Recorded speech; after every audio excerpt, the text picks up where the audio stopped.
Hello everyone, this is CJ Novo 992 and today we're back from the brand's new video. Today's video we are here for our traditional summer transfer window review. Now I'm pretty sure this is the 4th year we've done this tradition, which is absolutely terrifying to think about, but it does explain these grey sideys. But as it is tradition, why not join in on that old tradition by joining the channel and being a part of the nation? You can do that by hitting that subscribe button right down there. It's free, it doesn't cost you a penny, and it just helps us on our way to hopefully one day reaching 55k. But speaking of not costing a penny, by the way, today we are going to go through it all in today's video. We're going to look at who we brought into the Football Club. We're going to look at who we let go of the Football Club and take a step back and have our say on this overall window. But to start off, as this video is extremely stacked, let's just dive right in to the players that left. Now, during the transfer window, 12 first-team Rangers players left the Football Club during the transfer window. Now, 4 of them left via loan. However,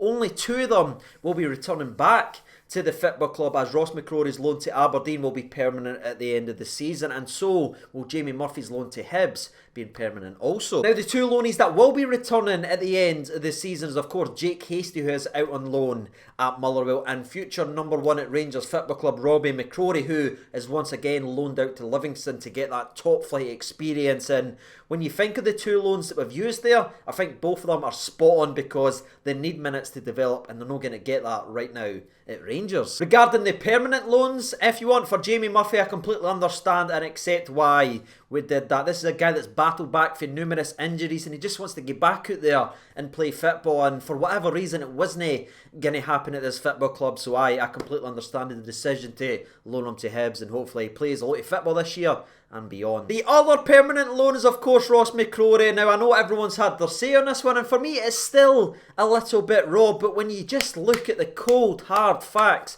he wanted to go and he's got his wish, ladies and gentlemen. And yes, he is playing very, very well for Aberdeen, but that's kind of exactly what we need for him to be able to do, especially if we're going to eventually cash in on that old sell-on fee if he continues that form up and earns a move elsewhere. But moving away from the loans, we actually had 6 first-team players that left the Football Club at the end of their contract leaving for free, them being Foringham, who's now at Sheffield United. You had Anik, who had a superb game versus us earlier on in the season for St Mirren. You obviously had Jordan Rosser, who has re-linked back up down at Fleetwood with Joey Barton, Clint Hill and your man Barry Mackay. You've got Jason Holt, who's already played against us for Livingston and has also scored and assisted versus Celtic as well, so it's shown that that move's working out very, very well from him. And you obviously got Andy Halliday, who had a short-term loan deal at Open Goal, but thankfully is now getting back to doing what he does best, and that's going near that white line and being a football player, as he signed a wee deal with Hearts Doon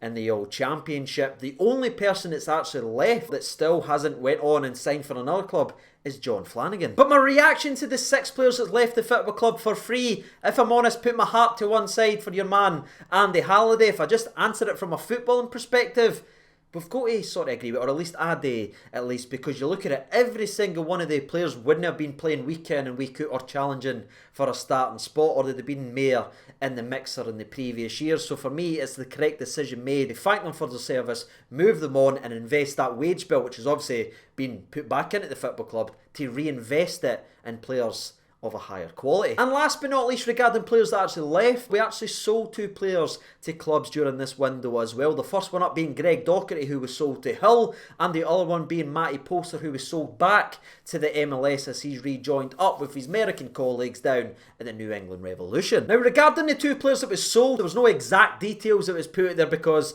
no many clubs actually did that. It's all undisclosed now, unless you're a big team down in England and all that wants to go out there and splash that you spent all that cash. The undisclosed thing is the way the world kind of works right now for clubs that's going about their doing things in the market. But if you want a rough indication at least, or what the rumours were at that time, it was between 250 to 300k for Matty Poster, which, if it was true, is top-notch, tremendous business. And for Greg Docherty down to Hull, it was apparently in between 400 to 500k, which again isn't the best in terms of business from my point of view, but as long as there's a wee cheeky sell-on clause in there, I'll be very happy with that, because I think Greg Docherty is going to go and open some eyes down there and be worth a wee bit in the coming years. Now again, I wouldn't put too much stock behind those numbers, as we'll never ever know the actual truth, but just for your benefit, for a wee indication of how much it apparently was, that was the rumours at the time for both deals. And with that being said, that's us reached the halfway point in today's video. That is the 12 first team players that left the Football Club broken down and discussed. Now all that's left is for you guys to get your thoughts and opinions. Now that the dust is settled and it's not a gut instant reaction on all those players that's left, now it's kind of they've went to other clubs and everything like that. How are you feeling now on the bit of business we did in terms of moving people out? By the way, I just want to confirm, by the way, as well, that we're not going ahead and speaking about all the youngsters that's been loaned out for like the low leagues in Scotland, because that video would be far too long and you guys didn't want to listen to this for 35 minutes. So instead, we'll keep an eye on the youngsters and talk about them in the loan review series, which we do every single month. So while you guys are getting your thoughts and opinions on the players that left, I will dive in and speak about the players that we brought in, as we brought 8 players and permanently promoted 1 from the youth academy, making it 9 players in total that's in and around the first team this season. And let's start off with that then, shall we? Of course, we promoted Nathan Patterson from the youth team up to the first team, as he will be training and working with the first team all season long and learning directly from the best right back in Scotland in the skipper Tavernier. And I'll be honest, I absolutely love the fact that we've did this. I know some people wanted us to go and buy another right back and all that stuff, but hear me out. My opinion on this is the way that we should be doing it. We have a tremendous youth academy that goes out there and plays and beats other high profile youth academies all the damn time, right? And in Nathan Patterson, there's clearly a player there. We've all seen it. There is raw potential there. And I like the fact that we went, right lad, we're going to give you the opportunity. We're going to give you the chance to learn for the best right back in Scotland and develop your game and be in and around the first team, getting better that way. And I prefer that method because he's under a long-term contract. We're not wasting wages on him. He's a Rangers lad through and through, and he wants and knows what it means, and we're not wasting wages on players that's already peaked at, or maybe even in the decline, actually giving them a wage to sit, play 5-6 games a year, when we could use those 5-6 games a year to develop the future generations at Rangers, which we're now doing with Nathan Patterson. So I absolutely love the fact that we're investing in our youth and we're giving somebody like that a chance and promoting him in and amongst the first team, because he's only ever going to get better the more he learns for that first team quality that he's working with on a daily basis. Now, moving on to the next part in the old transfer ins, we're going to keep the same structure as we did for the players out, and we're going to focus in on the old loans. Now, you might have noticed I went loans there, and the reason I did that with the old fingertips is because we only made 1 loan all summer long, and that was on transfer deadline day, as we brought Zungu into the squad. And I made an entire video on it just a couple of days ago, so I'm not going to gush too much, but very excited with this bit of business, I should say, because this is a midfielder that Steven Gerrard's been chasing all summer long. You've heard it for the day the window opened. He was wanting a guy in that engine room, and it looked like he was going to miss out on him, but right, just a couple of hours before the deadline day ended, he got his man, and I'm so excited about that. Yes, the mere negative people that's out there will say it's a panic buy, but if you pay attention, that was a player that he was chasing all summer long. Moving away from the loans once again and moving to the old free agent section of the transfer window, we actually went ahead and signed 4 players for free and brought them into the club for nada. Now, first up, we obviously have Jermaine Defoe, who did, yes, technically sign a pre-contract last season, but it was activated from this season, so it counts, people. Jermaine Defoe is the first player that was signed for free this summer. The next player we actually brought into the football club was young Calvin Bassey, who a lot of people had questions about, especially me. I was looking at it like, that's a ballsy decision, but like I said about Nathan Patterson, there's very similar in the way we've approached this now with the full-back area. Instead of going out there and wasting the wage bill, bringing in a guy that's already established and is kind of at that level, we have developed and sort of identified a young player that's the sky's the limit for this laddie, who's got the intangibles, who's got the build, who looks like he just slots in perfectly as he did versus Motherwell. And again, it is a guy that's only going to get better as he learns and trains with the first team. So absolutely love that we're dueling it from right to left. Patterson learning on the right, you've got Bassey learning on the left. For me, very positive. And that leads me to the next free agent that we brought into the football club, and that was of course John McLaughlin, who was signed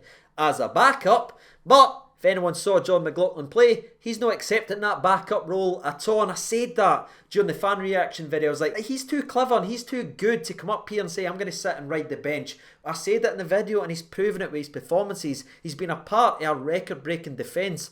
And he's not gone anywhere, ladies and gentlemen. He's there for that battle in the number 1 spot. And lastly, regarding the old free agents, we have Big Leon, who everyone's in the sport seems to absolutely adore. And that's just great to see some positivity about a signing. And rightly so, since he was flung in versus Aberdeen and sparkled on his debut, despite sticking the nut into the post. For me, every minute he's played as a Rangers player has been very, very positive. And positive sums up my overall thoughts on the free agents, because we've not just go out there and signed anybody for the sake of it. We've went out there, identified key positions that needed to be strengthened and used the market and the free agency market perfectly to bring them in, and every one of them looks to be a success. And again, last but not least, looking at the players we brought in for some moolah, there was 3 players that we signed for some money during this transfer window. The first up was Hagi, who we all wanted to sign on the dotted line after his impressive loan spell the season prior. And despite some people trying to turn him into the whipping boy and the whipping boy for this season, he has 7 assists in his last 8 games, leads the team and leads the league in assists. So he's doing well. From there though, we went ahead and splashed that Morelos money on 2 players that was announced on the same day in Kemar Roofe and Big Cedric Eaton. That's right, people, we had to sell Morelos, unfortunately, to be able to afford to sign Kemar Roofe and Cedric. That's what was shouted from the rooftops when we made that delicious double signing. But actually, weirdly, Morelos is still here. We signed him. Could it be that the crazy Tin Hars were wrong yet again? But moving away from the empty beanbags and getting back to what matters most, from a Rangers perspective now, I'm going to be brutally honest. The fact that we've also been able to keep Alfredo Morelos, the fact that we have Jermaine Defoe fully fit and raring to go, now with the 2 additions we just talked about in Roofe and Eaton, I'm taking a step back and I'm looking at that attacking striker depth and I'm saying that's the best in the country, because honestly, no matter who we play this season, if one of them was to start, I'd be confident in, and that's the first time in God knows how long I could honestly, hand on heart, say that. Wouldn't matter if it was Jermaine Defoe starting, Eaton starting, Kemar Roofe or Morelos. For me, I'm confident in every single one of them. But in terms of the people that we brought into the football club, for me, again, this is a massive, massive tick, because we've not only just went there and spent money for the sake of it, we've identified the right players and we've used the money correctly in the right areas to strengthen us, not only as a starting 11, but an 18, and that's what you need to go ahead and be able to challenge long term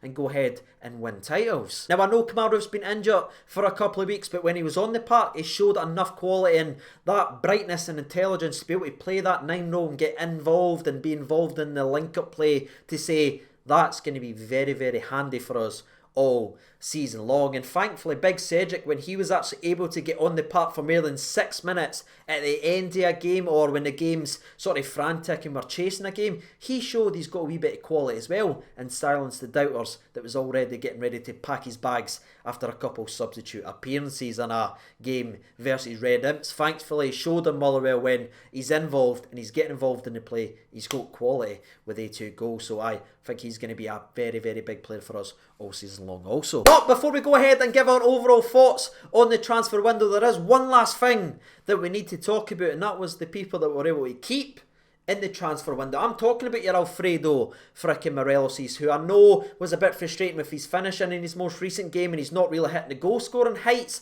that he has previously, but that's the kind of way the team's now shaped. It's to get other people involved and other people in scoring, because relying on the one man to score goals won us nada, so we're trying to spread the goals about. And when you look at it so far this season, he's already putting up some pretty decent numbers, and his link-up play is getting better and he's getting involved in the play. And if he can really truly screw in the nut and catch and get a grasp, of that link-up play, that could be a very, very scary thing to have. And despite me just saying that, by the way, more importantly, us being able to keep the likes of Barisic and Ryan Kent, for me, is absolutely huge and arguably the best thing we've done all window. But with that being said, ladies and gentlemen, that's us reached the end of today's video. That's the ins, that's the outs, and that's the keeps.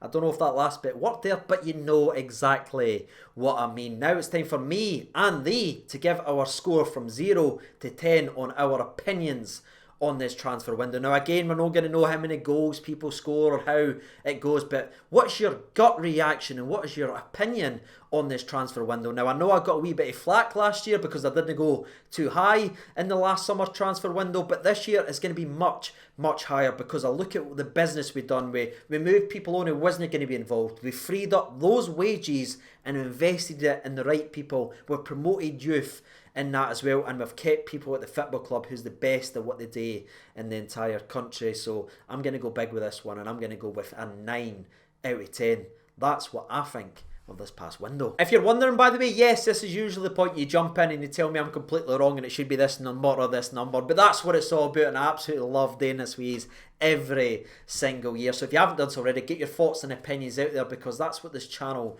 is all about, ladies and gentlemen. And as always, I've been CJNovo992. Thank you so much for watching, and bye.